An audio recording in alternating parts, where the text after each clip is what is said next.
In this video, I'll show you how to schedule power on and power off on your Android phone.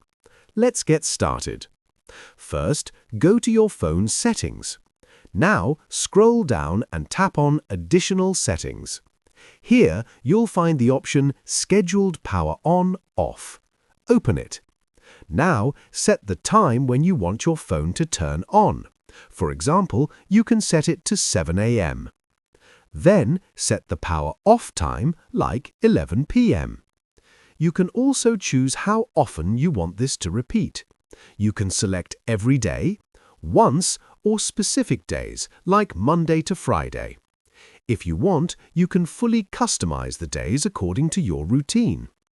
And if you don't want this feature anymore, you can simply turn it off anytime. I hope this video helped you. If it did, please like the video, subscribe to the channel, and press the bell icon. Thanks for watching.